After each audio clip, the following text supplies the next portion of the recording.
سيدك ولا سندات الدو ميكر غلاس تقصير. Malheureusement, cette table ronde va être beaucoup plus courte que la première puisqu'on a pris du retard et qu'il faut absolument qu'on ait quitté les lieux à 17 h. Donc, lors de cette deuxième table ronde, nous allons tâcher de répondre à deux questions. La première question, la laïcité est-elle un dogme ou un régulateur du vivre ensemble?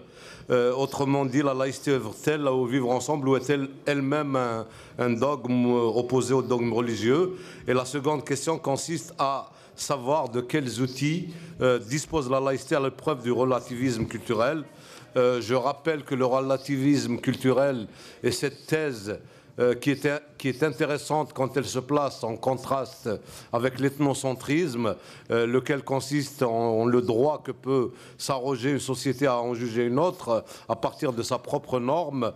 Mais cette thèse devient problématique lorsqu'elle sert à accepter des pratiques inacceptables dans l'absolu en les relativisant à une autre norme. Alors, les participants à cette table ronde que je vous présenterai au fur et à mesure qui prendront la parole ne répondront peut-être pas directement à cette problématique, mais je sais que leurs interrogations, leurs réflexions vont dans ce sens-là. Nous ne sommes pas tenus de ressortir de ce colloque avec des solutions toutes faites, etc. Mais nous avons décidé, Souad l'a dit pour la première table ronde, si possible de poser de bonnes questions, les meilleures questions possibles. Et là, je voudrais citer Albert Camus, qui était un laïc, lui, indiscutable, qui disait que mal nommer les choses ajoute au malheur du monde. Donc on va essayer de nommer au mieux les choses. Alors j'ai commencé par donner la parole à Haris Kissadi, qui est président de la Kabyle. Qui nous dira ce que c'est la Kabyle, et qui est élu de la mairie de Nancy aussi. La question que je lui pose est, dans votre action associative et politique, vous promouvez une laïcité sous forme de défi nouveau, proscrire la glorification des spécificités et d'abord religieuses et pas tomber sans tomber dans une société uniforme. Alors comment se formulent ces nouveaux défis? Bon, d'abord, un brin d'humour, simplement vous dire que c'est nous, Montpellier, Nancy et d'autres qui avons fait le plus de kilomètres pour venir vous entendre, vous les Parisiens, sur cette question de la laïcité. Et on a beaucoup appris tout à l'heure. Et moi, la chose que je retiens de la table ronde de tout à l'heure, c'est que aujourd'hui, en 2013, on a de nouveaux défis qui nous sont lancés pour continuer de faire corps ensemble, de faire société ensemble. Et pour répondre directement à ta question, Areski, simplement, ces nouveaux défis qu'on nous lance en 2013, nos associations continuent d'y répondre, continuent d'y faire face. Et je pense qu'on n'a pas assez dit que nos associations répondent et font face à deux mouvements qui, pour moi, pour nous, donne tous les jours des coups de butoir à ce principe fondateur qu'est la laïcité. Ces deux mouvements, il y en a un dont on en a un peu parlé, mais à mon avis pas assez, était composé, ce premier mouvement était composé il y a quelque temps de l'extrême droite et du Front National, mais il a vu ses rangs se renforcer depuis quelque temps par des éditorialistes, des intellectuels, des philosophes cathodiques. Et j'ai envie de qualifier ce premier mouvement d'assimilationniste. Je ne sais pas quel terme utiliser autre que celui-là. Ce mouvement-là, il nous dit quoi? Il nous dit que maintenant, il y a trop de différences religieuses, ethniques, politiques dans la société française. Et comme il y en a trop, tu l'as dit tout à l'heure, Areski, ce relativisme culturel, ce multiculturalisme nous empêche de vivre ensemble, nous empêche de faire corps ensemble. C'est eux qui le disent, c'est ce mouvement-là qui le disent. Alors, je ne vais pas donner de nom, hein, mais je suis sûr que vous savez de qui je parle. Le deuxième mouvement, et je vous en dirai aussi un mot, mais on en a beaucoup plus parlé de ce deuxième mouvement depuis le début de ce colloque.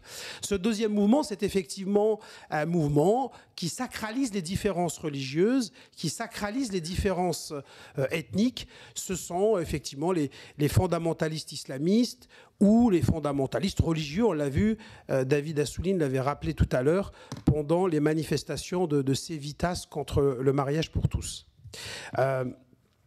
Alors, le premier mouvement, ceux qui disent aujourd'hui, et moi personnellement, et on est nombreux à partager cette idée, ce qui nous embête, c'est que c'est plus seulement l'extrême droite, c'est plus seulement le Front National, c'est aussi des philosophes cathodiques, des éditorialistes, des journalistes. Ce mouvement-là dit on peut plus faire.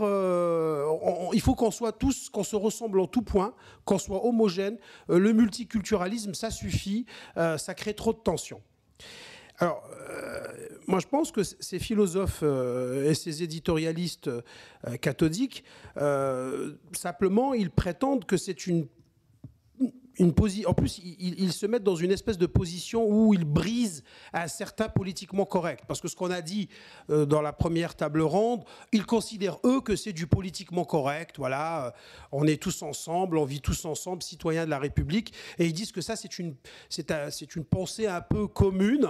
Et sous prétexte de briser cette pensée commune, ils disent des choses qui sont, en fait, complètement dangereuses pour la laïcité et pour la République française.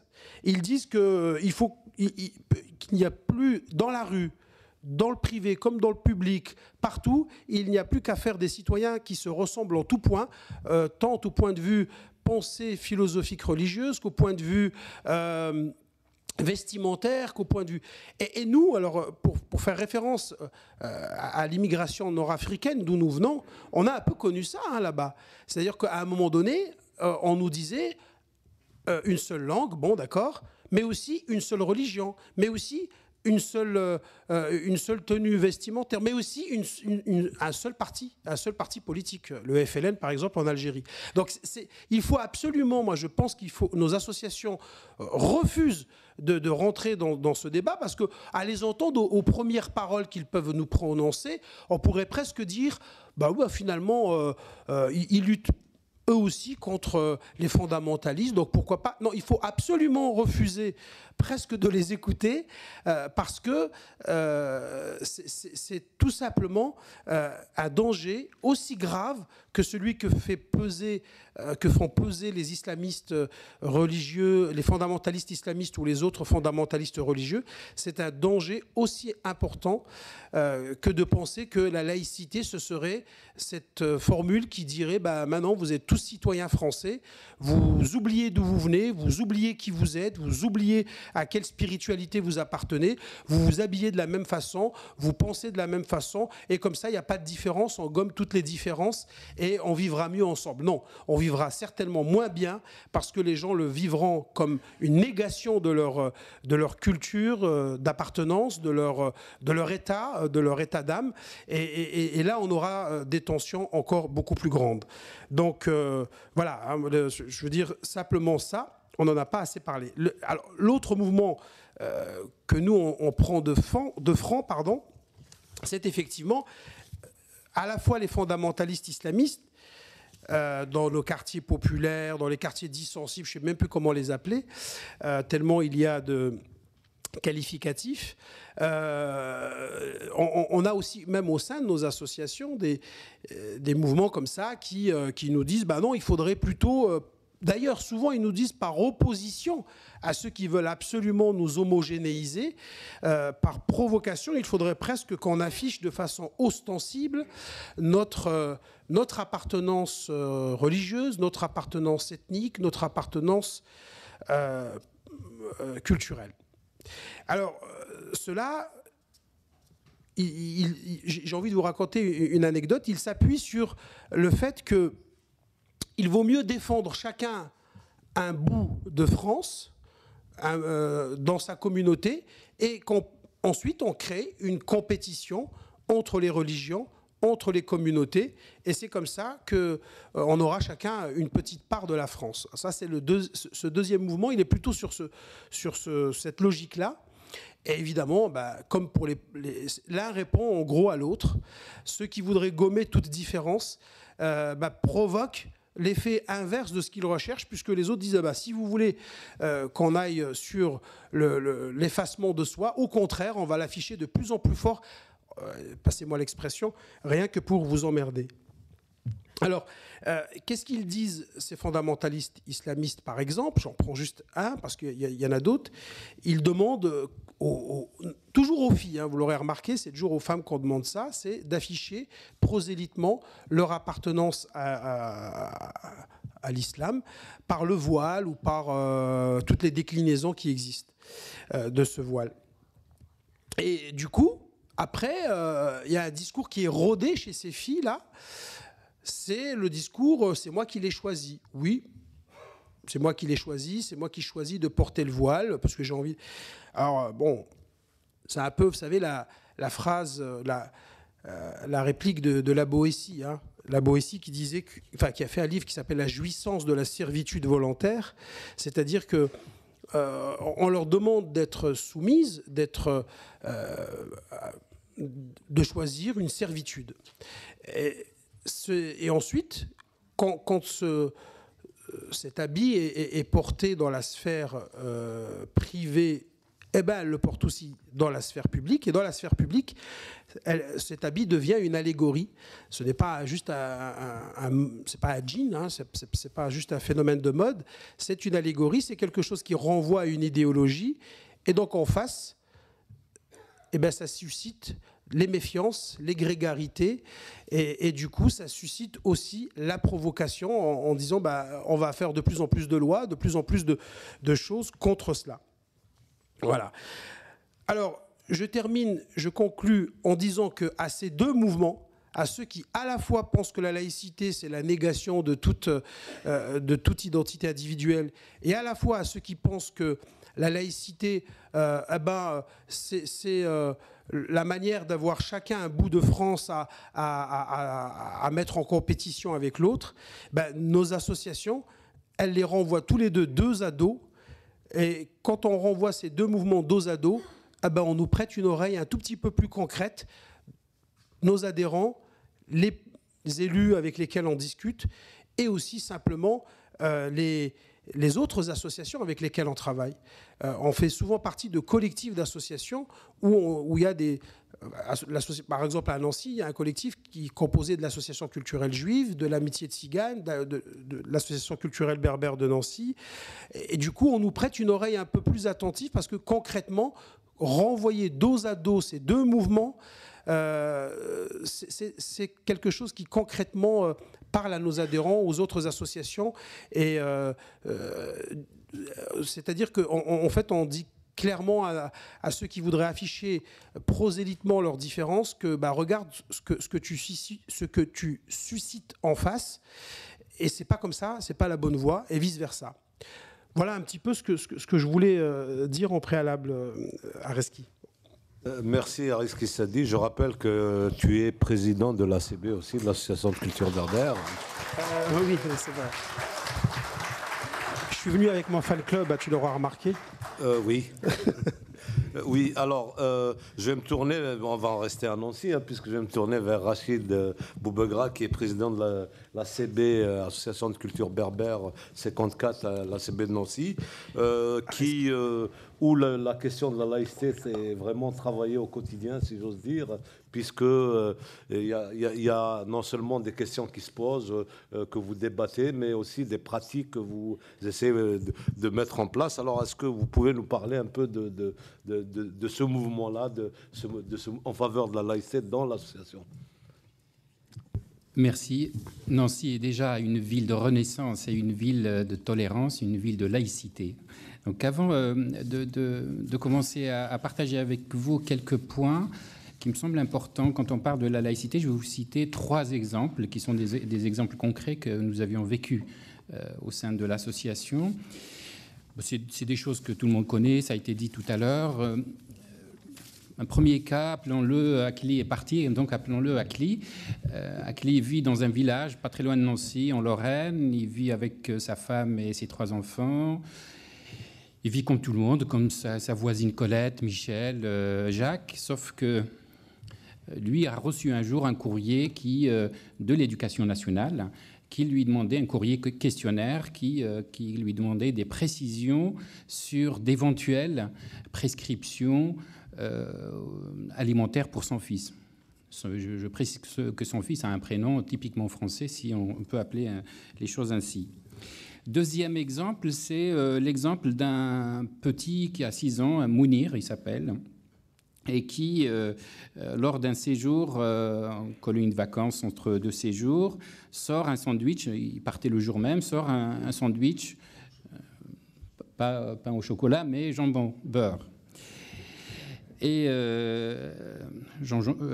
sandwich qui a provoqué la furie de ses camarades et en présence des encadrants qui étaient pour quelques-uns indifférents, pour les autres presque complices des intimidations des camarades de Mounir.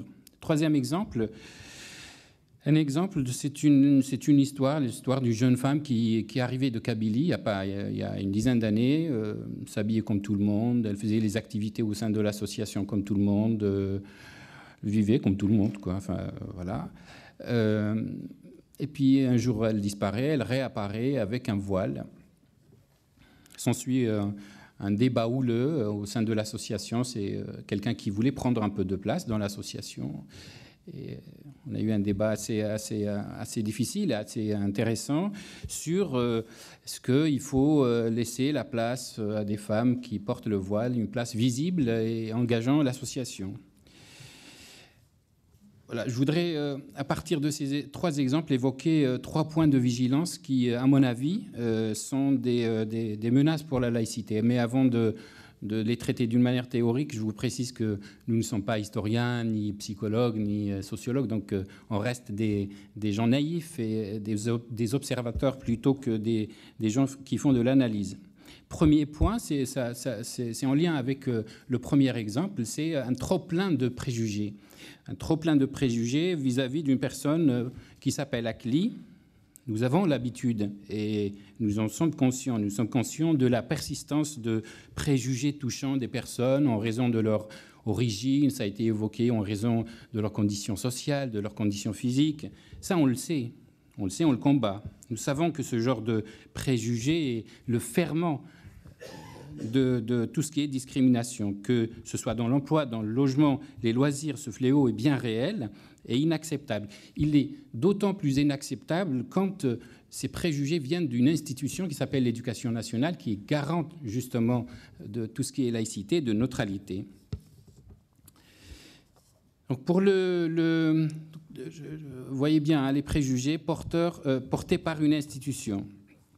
Donc c'est là où réside la première dérive de notre société, c'est-à-dire le trop-plein de préjugés, la transgression de la neutralité par les institutions et par la puissance publique. Deuxième point de vigilance que je voulais partager avec vous, et qui, à mon avis, malmène la laïcité, c'est l'intolérance religieuse à laquelle font face quotidiennement des personnes, à l'image de ce petit Mounir, de notre exemple, parce qu'elle ne s'identifie pas aux normes d'un groupe. Ici, ce n'est pas la liberté religieuse, ça a été dit tout à l'heure, ce n'est pas la liberté religieuse qui est mise à mal, mais c'est la liberté tout court qui est menacée, c'est le droit qui est bafoué. On a du mal à imaginer, mais il y a dans nos quartiers, ça a été dit aussi tout à l'heure, une pression sociale terrible sur les enfants, dont les conduites sont jugées non conformes aux préceptes, disons-le tout de suite, de l'islam. Ces enfants sont traités quelquefois de vendus, de traîtres à leur communauté. La cité, cette cité qui est censée être un espace de civilité, de citoyenneté, devient un espace d'intimidation et de conquête de l'esprit.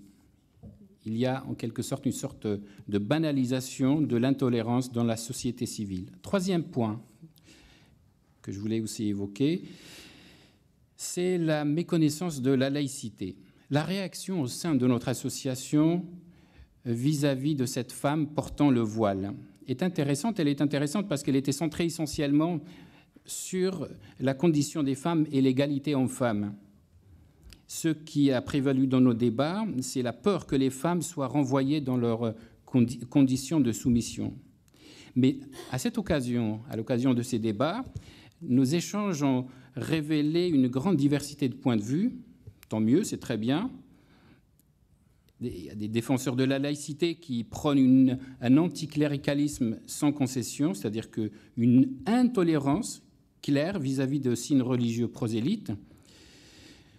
À l'autre bout, des personnes qui pensent que la laïcité est un artifice qui cache une arrière-pensée islamophobe. Entre les deux, une majorité qui prône une sorte de compromis entre la nécessaire liberté d'expression et le souci de préserver une cohésion dans la société.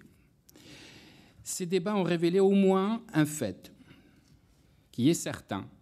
Quand on parle laïcité, on rencontre des confusions à profusion. Confusion entre la laïcité et la sécularisation, laïcité anticléricalisme, confusion entre l'espace public et l'espace privé, confusion entre tout ce qui est cadre institutionnel et société civile, entre liberté d'expression et liberté de conscience. Voilà pour résumer les 3 points sur lesquels je voulais parler. Les préjugés de la puissance publique, attention, on n'en parle pas, mais c'est une réalité. L'intolérance dans l'espace public et dans la société civile, et puis la confusion et les amalgames qu'on a vis-à-vis de la réalité et du concept de laïcité. Vous allez me dire, qu'est-ce que vous faites, vous, ACB 54? Nous sommes une association vieille de 20 ans. Et comme tout le monde, nous avons un programme d'activité, de découverte, d'ouverture, de citoyenneté, de cohésion sociale, de socialisation, d'insertion sociale et professionnelle. La laïcité traverse tous ces domaines. Nous avons bien sûr réagi à chaque fois qu'il le fallait à ces cas que j'avais cités, par l'interpellation de l'institution, mais également la sensibilisation des femmes. Sensibilisation des femmes à tout ce qui est égalité. Enfin, comme association plongeant ses racines dans l'histoire de l'immigration, plongeant son histoire notamment dans la Kabylie, nous faisons appel à la mémoire ou à l'histoire de chacun, histoire de la famille, histoire de la communauté. Nous pensons que convoquer la mémoire peut donner des outils facilitateurs à l'appropriation des valeurs républicaines. On a parlé tout à l'heure pas des modèles de l'organisation sociale. Par exemple, en Kabylie, ça a été évoqué tout à l'heure, entre la mosquée et l'assemblée. Mais dans un village kabyle, cela n'est pas connu, mais avant l'installation des mosquées, c'est-à-dire il y a quelques siècles, tout ce qui est religieux est relégué à l'extérieur du village. Le village est réservé pour la vie civile, en quelque sorte. Mais je peux aller plus loin encore. Puisqu'on se réclame aussi d'Augustin. Augustin, c'est le premier qui a commencé à parler de 2 cités, la cité de Dieu et la cité temporelle. Donc quand on parle histoire, organisation de la société kabyle dans ce que nous faisons, on pense qu'il y a matière à puiser des ressources nécessaires pour vivre pleinement la démocratie, pour se reconnaître dans la laïcité à la française. Que celles-ci, les deux, la démocratie et la laïcité, ne sont pas étrangères, mais au contraire sont familières de notre histoire propre, familiale, et de nos parcours. Ici, sur ce sol, en France, nous pensons que ce n'est pas nos spécificités ou nos singularités que nous avons à protéger. En tout cas, ce n'est pas le choix de l'association que je préside, qui est l'ACB 54, mais ce qui est à protéger, c'est ce qu'il y a d'universel dans ma culture, et la laïcité en fait partie. C'est cela qui est menacé. Merci.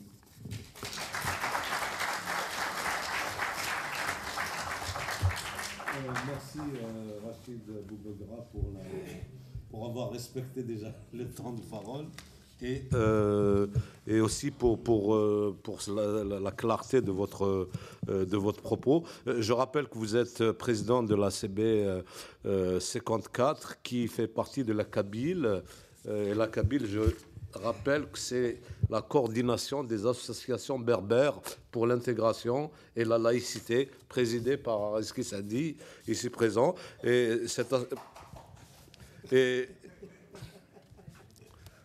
Et Nadir Betache qui nous vient de Montpellier, qui préside une association qui s'appelle Identité et Partage, donc à Montpellier.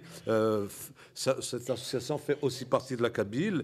Et Nadir Betache a fait un petit travail dans lequel, très concrètement, il essaye de voir comment à Montpellier, dans le contexte de Montpellier, comment la laïcité bute un peu sur une vision un peu restrictive du relativisme culturel. Merci aux deux Areski et à l'ACB de m'avoir invité. Donc, effectivement, Montpellier représente un cas assez intéressant parce que, d'abord, c'est une ville où il y a beaucoup de structures culturelles, un réseau de transport assez dense, donc les quartiers ne sont pas isolés. Mais d'un autre côté, c'est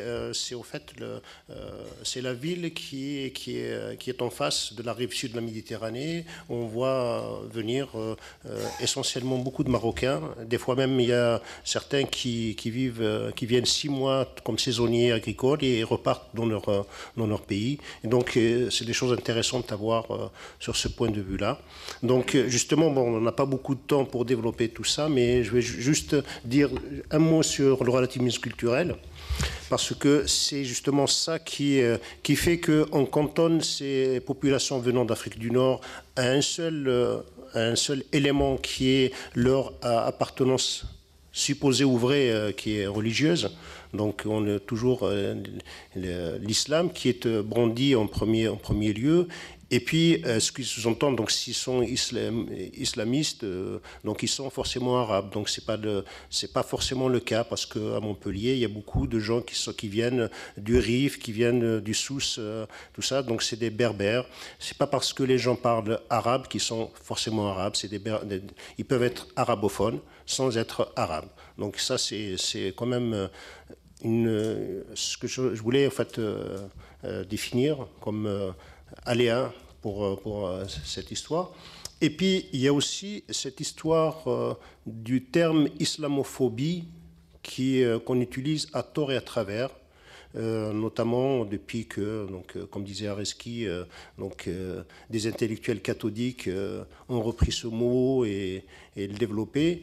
Donc, je vais vous citer un exemple parce qu'on n'a pas le temps, donc d'une association dans le Gard d'amitié franco-algérienne présidée par un ancien député communiste qui a porté plainte contre un policier municipal qui a publié sur son page Facebook un photomontage où il a écrit « I hate Algeria ». Donc je déteste l'Algérie, montrant cette même personne s'essuyer les fesses avec ce même drapeau. Donc, et cette association a porté plainte pour injures xénophobes et islamophobes. Certes, cet acte de ce policier est condamnable, mais nous ne voyons pas où est l'islamophobie. Donc c'est toujours la même triptyque, Algérie, arabe, islam. Donc voilà, il y a cet amalgame. Mais surtout, le point que je voulais beaucoup plus insister sur la situation socio-économique qu'on observe à Montpellier. Il y a énormément de choses qui se passent, mais malgré, donc, je vous ai dit, une offre de structures culturelles, des maisons pour tous, des médiathèques, même des théâtres, des salles de cinéma dans les quartiers populaires. Même il y a un très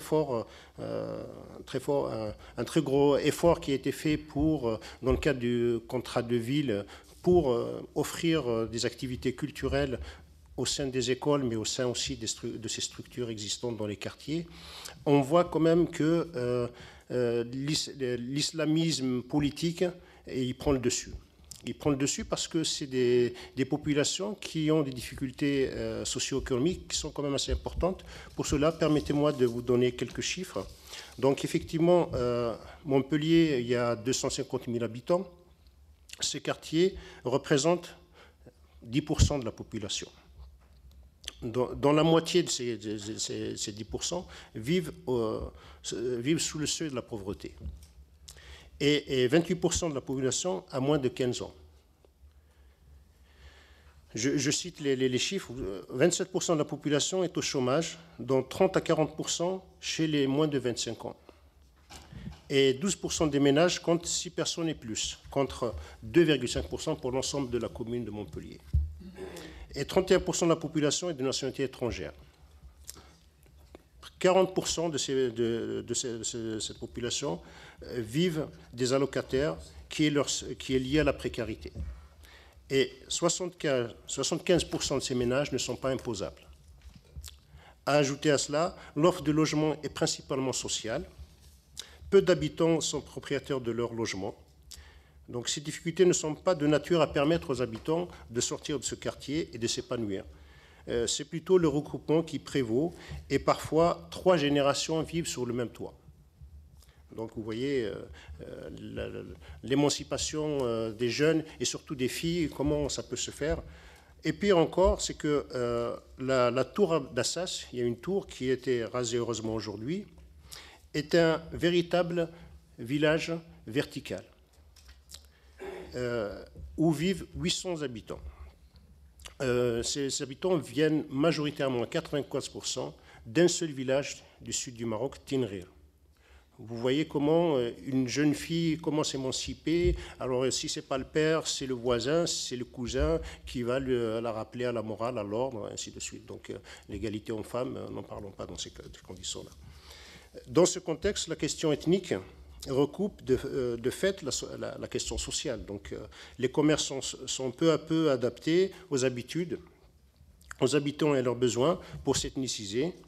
Les établissements scolaires sont à l'image du territoire, regroupant des élèves de même culture, très peu confrontés à d'autres valeurs et habitudes.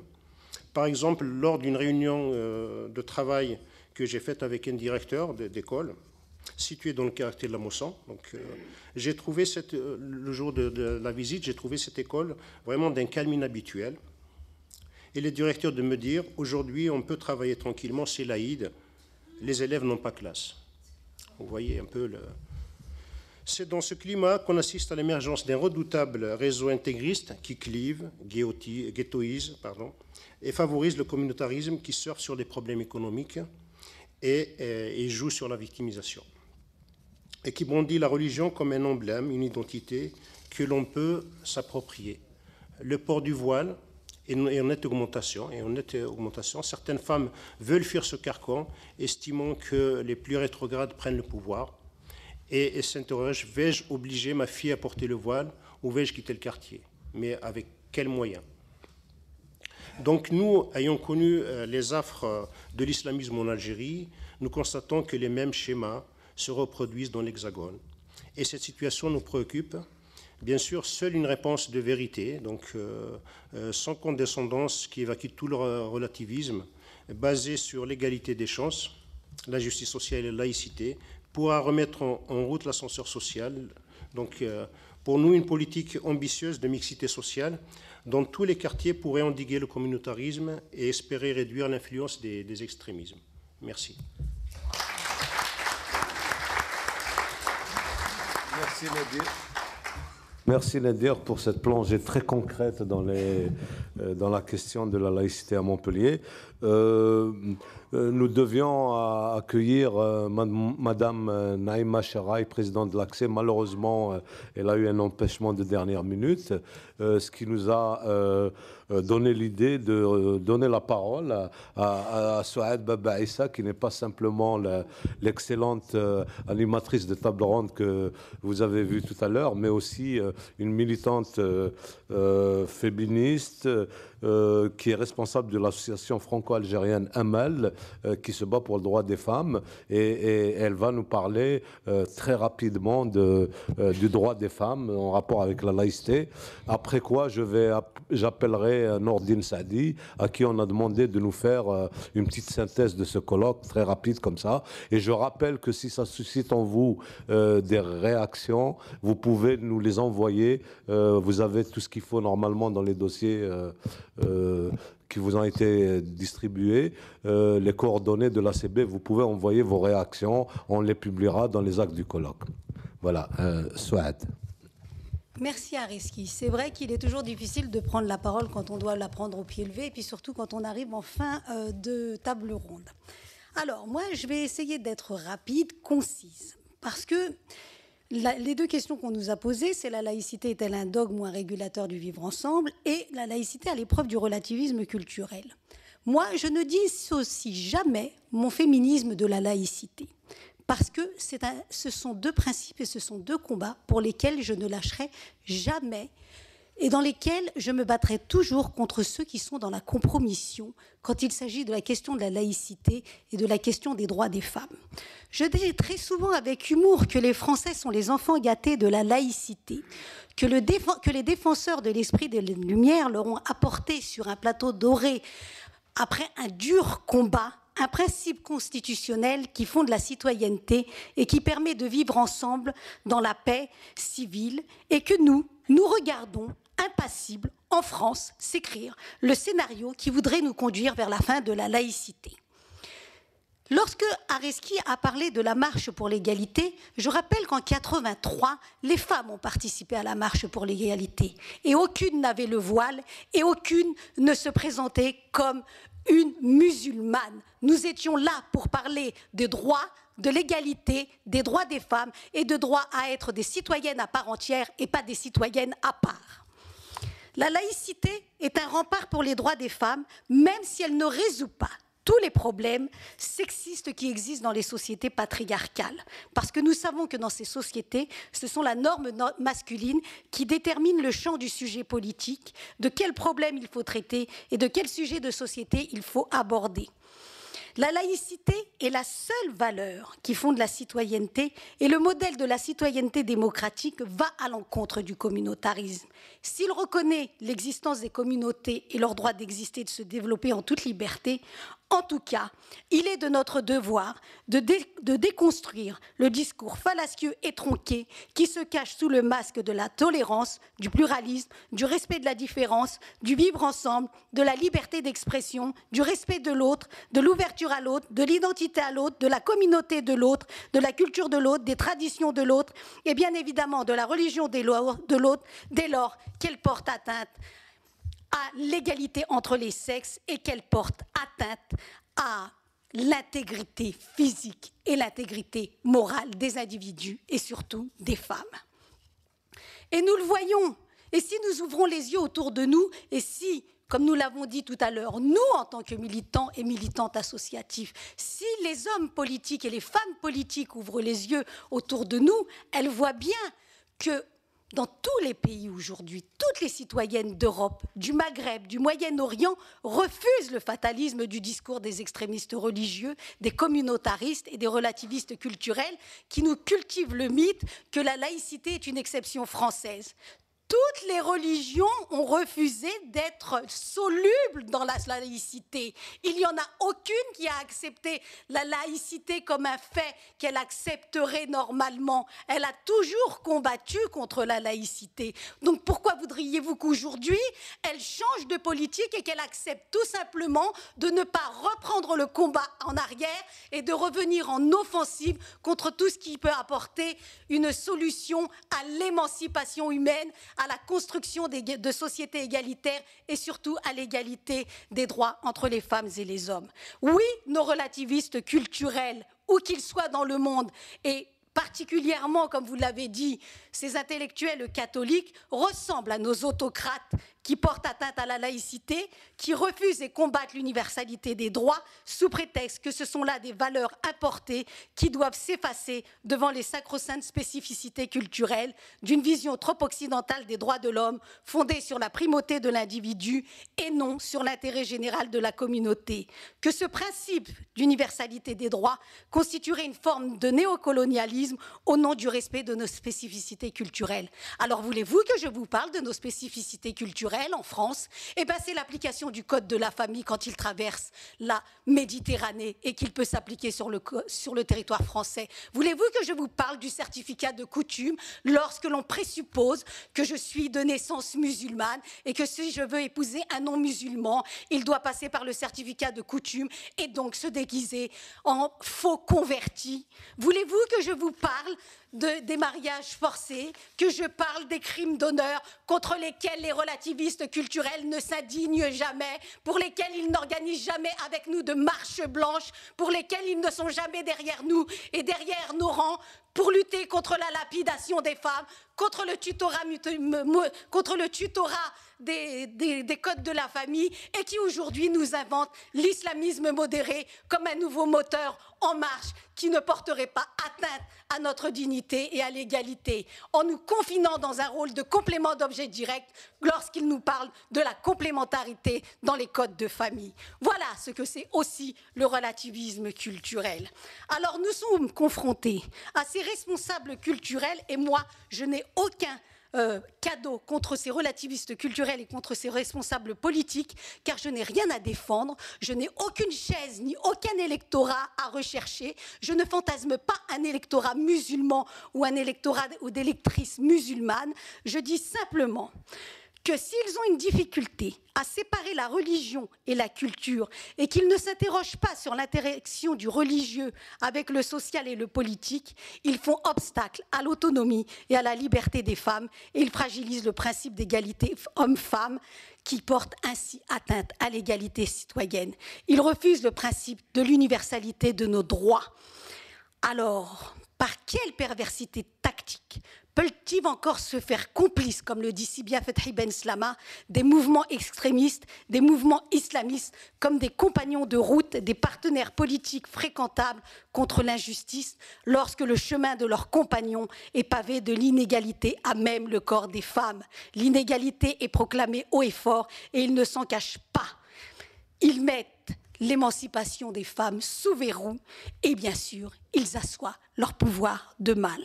Est-ce ce projet de société auquel aspirent les femmes et les hommes qui se battent pour la liberté de conscience, l'égalité, le pluralisme, qui ne souhaitent pas mourir étouffés sous la bigoterie et la chape de plomb d'une religiosité suffocante et qui refusent la culpabilisation comme une arme à l'égard de celles et ceux qui luttent contre le discours idéologique des islamistes dont nous avons bien compris les objectifs politiques. Alors comment promouvoir un processus permettant d'entrer dans un modèle culturel, social et politique alternatif face au retour de mise au pas des religions et de l'État qui ouvrent cette large incursion à la vision rétrograde, essentialiste des rôles masculins et féminins.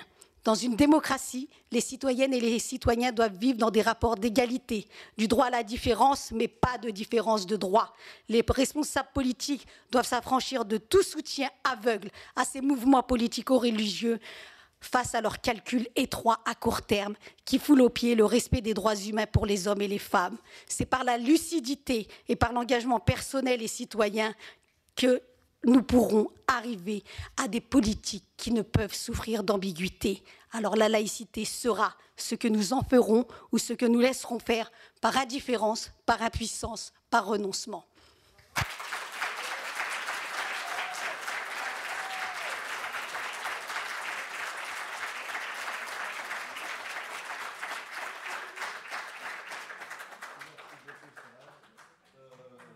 J'appelle Nordine Sadé.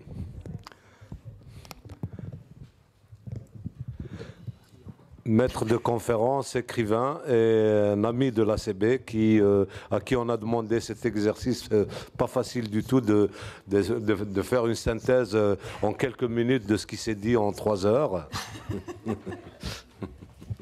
Bonsoir. C'est d'abord très difficile d'intervenir après ce discours militant, quoi, et dont je partage un certain nombre d'éléments que tu développes comme ça, surtout que moi je ne vais ni effectuer ce qu'on appelle une conclusion, parce qu'en fait je crois qu'on ne peut pas conclure, c'est déjà une ineptie, comme disait Flaubert, que de conduire et surtout pas de conclure des débats comme cela, ni non plus d'en faire un résumé. Je vais essayer de reprendre les éléments essentiels pour en faire peut-être comme ça des faits d'interrogation que je développerai éventuellement par écrit dans la publication. Je crois qu'il y a 3 questions qui ont traversé. C'est d'abord, de quoi parle-t-on? Ensuite, pourquoi en parle-t-on? Et ensuite, quels sont les effets de notre parole, de nos discours, etc. Et on est renvoyé, même si, évidemment, et à très juste titre, l'intitulé de la rencontre était la laïcité en actes, on est renvoyé évidemment à des questions qui, sans être des questions théoriques, sont des questions évidemment de réflexion. D'abord au niveau idéologique, parce que c'est un débat d'idées, et si on ne l'a pas assez entendu, la véhémence de tes propos le montre. À un niveau sociétal, parce qu'enfin un certain nombre de mots ont ressurgi à la fin, multiculturalisme, islamophobie, etc. Et qu'est-ce qui renvoie à quoi sont-ils liés à la question de la laïcité? Enfin, un niveau politique, parce que nous sommes au centre de la construction de la cité, c'est-à-dire du politique au sens noble du mot, et du niveau juridique à partir d'une question qui a été abordée tout à l'heure et qui est en fait très très complexe, sur laquelle je dirais un mot. De quoi parle-t-on? Très rapidement, nous parlons d'un fait historique d'évolution de toutes les sociétés dans le monde vers ce que les sociologues et les politistes appellent une sécularisation. Qui signifie quoi? Qui signifie qu'historiquement, la prétention de toutes les religions révélées d'avoir le monopole ici-bas et au-delà ont été, au fur et à mesure, combattues par des formes diverses dans les sociétés en vue de construire ce qu'on appelle la société démocratique. Il n'y a pas de démocratie sans ce principe de séparation entre l'ordre du religieux et l'ordre du politique. Pourquoi? Parce qu'à partir du moment où on s'exprime au nom du sacré, du religieux, et qu'on impose ça aux consciences, il ne peut plus y avoir d'opinion publique, d'opinion contradictoire. Ce mouvement, toutes les sociétés le connaissent peu ou prou. Vous me direz que le président des États-Unis, évidemment, au moment où il est investi de ses pouvoirs, il va jurer sur la Bible. Pourtant, les États-Unis sont un pays sécularisé. Vous me direz que la reine d'Angleterre, c'est le chef de l'Église anglicane. Pourtant, ce sont des sociétés sécularisées. Le problème en France, c'est que cette notion de sécularisation a pris la forme institutionnelle de ce qu'on appelle la laïcité, qui est à l'origine, faut-il le dire, un mot chrétien, parce qu'on distinguait les laïcs, évidemment, des curés et de l'appareil religieux. Et la laïcité correspond à une histoire de la France. C'est pourquoi il y a réellement une forme de laïcité juridique et politique à la française, parce qu'elle a correspondu d'abord à tout le travail philosophique et sociétal conduit, comme quelqu'un l'a dit tout à l'heure, par les Lumières, Montesquieu, Voltaire, Diderot, etc. Et ensuite, dans l'émergence de ce mouvement, par la concrétisation dans la Révolution. La Révolution française a connu plusieurs phases sur cette question, mais on peut dire que c'est la Révolution française qui va instaurer la première pierre de ce que sera la laïcité. Et puis, les révolutions ne sont jamais linéaires. Il y a eu Napoléon, il y a eu les restaurations, il y a eu la volonté des églises qui ont été vaincues lors de la Révolution, parce que la Révolution, ça a été aussi la guerre civile, les chouans, etc., la volonté des églises de récupérer une partie de leur pouvoir et la lutte donc contre l'État et la République. Et la République a vaincu les églises sur le terrain de ce qui est l'organisation de la société. Et c'est là que s'est imposée la laïcité, que le père Combes, etc., comme ça a été rappelé, en ont fait le grand combat qui a triomphé en France. La laïcité en France a été d'abord un combat contre le cléricalisme. Et c'est en même temps cet anticléricalisme qui a fait triompher la République. Et la laïcité s'accompagne toujours de la République en France. Et au fond, toutes les formes de sécularisation, ce qu'on ne connaît pas encore dans un certain nombre de sociétés, comme les sociétés dites arabo-islamiques, etc., elles conduisent finalement à quoi? Elles conduisent à l'universalisme et à l'individuation. C'est le triomphe d'une société fondée sur des individus et non sur des groupes. C'est le triomphe de l'individu en tant qu'il est porteur de sa liberté de conscience. Et c'est en même temps l'universalisme parce que tous les individus sont égaux en droit. Et la laïcité, c'est finalement ça. Et on en parle. Pourquoi? Parce qu'il y a un certain nombre de problèmes aujourd'hui qui se posent dans la société française autour de l'application de la laïcité. Il y a, même si le mot peut choquer, mais je ne l'utilise pas n'importe comment, mais il y a effectivement dans la société française, depuis une dizaine à une quinzaine d'années, la peur de ce qu'est l'islam, un islam qu'ils ont fantasmé, et d'une population qu'ils ont essentialisée. Comme quelqu'un l'a dit, arabe égale ceci, égale musulman, etc. C'est un phénomène d'essentialisation, c'est-à-dire qu'on réduit dans une certaine catégorie de la population leur identité, entre guillemets, à une assignation. Ils sont assignés à l'être. Or, il y a des musulmans, il y a des non-musulmans, il y a des pratiquants, il y a des non-pratiquants, etc. Et Hanifa Cherifi a raison, à mon avis, en tout cas c'est mon point de vue, je le partage avec elle, c'est que malgré les remous actuels et les violences actuelles, c'est un mouvement profond qui a traversé la société française aujourd'hui et qui fait que la laïcité s'enracine, y compris chez ces populations que certains nouveaux philosophes, etc., voudraient aujourd'hui assigner à ce que serait leur identité, parce qu'eux, ils ont peur de perdre la leur. Et oui, parce que, ben oui, quand on titre un livre, est-ce qu'on peut toujours être français et l'identité malade, il est possible qu'il soit malade, lui, de son identité, mais personne n'est malade de son identité, parce que l'identité unique, ça n'existe pas. Nous appartenons tous à divers modes de fonctionnement, de relations, de représentation d'identité. Souad vient de nous montrer qu'elle était une femme, c'est très bien. On peut être français, c'est sa nationalité. On peut être d'origine musulmane ou musulman culturellement sans aucune pratique, etc., etc.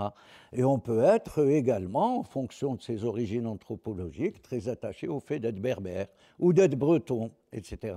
Et donc, il n'y a pas d'identité qui soit essentialiste. Nous participons tous à des formes d'identité multiples, etc. Et le problème se pose aujourd'hui en France parce qu'effectivement, les populations qui ont fait France depuis toute son histoire ont été des populations européennes. Oui, mais seulement personne ne peut revoir l'histoire et aucun d'entre nous n'a demandé au général Bugeaud d'aller ou d'autres d'aller envahir l'Algérie ou les colonies. Ben, il est évident que dans les soutes de la décolonisation, il y a toutes ces populations que nous sommes là, que nous représentons, etc. Et donc, il faut faire avec. Il faut faire avec. Pourquoi?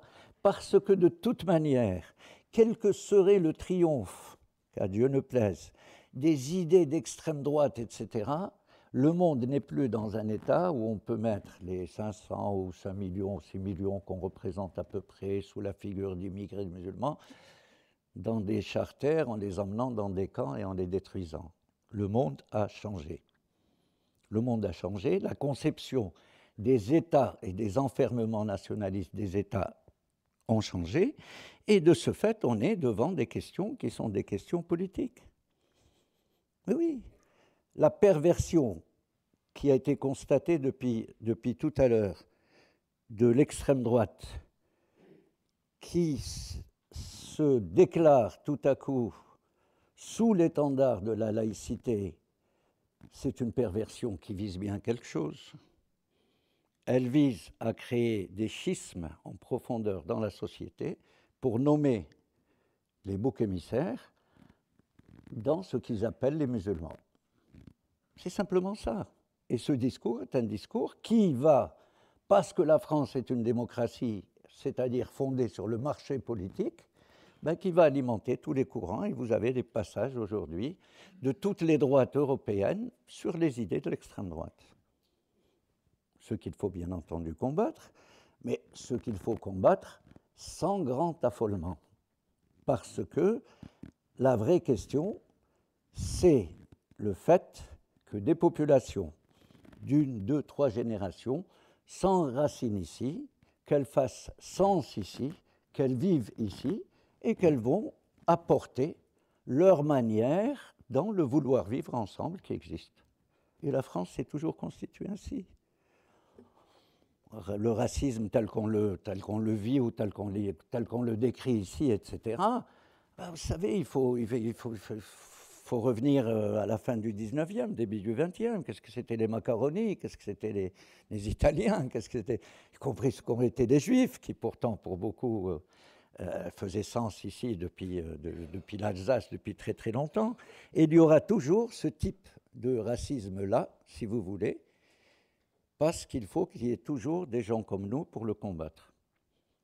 Voilà. Et je vais finir par quelque chose qui m'a beaucoup touché, et d'ailleurs c'est M. Melouli, qui est pour moi la plus belle image de définition que j'ai entendue hein, de la laïcité, c'est que la loi protège la foi tant que la foi ne fait pas la loi. Le pape peut toujours, dans tous ses sermons, s'adresser à un universel de son imaginaire et de dire attention à la pilule, attention au préservatif, etc. Sauf que le pape ne fait pas la loi en France. Vous voyez ?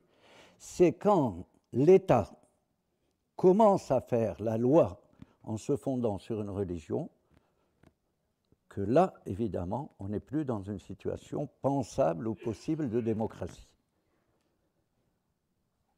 Le pape, ou certains imams, ou les grands rabbins de Méacharim, ils sont pensés, construits, fondés pour être des religieux dans une institution religieuse. C'est leur logique. Et c'est précisément pour que cette logique ne l'emporte pas dans la société et permettre à toutes les croyances de vivre ensemble, si vous voulez, que le principe de laïcité existe et qu'il nous faut défendre. Voilà, merci. Je développerai tout ça par écrit.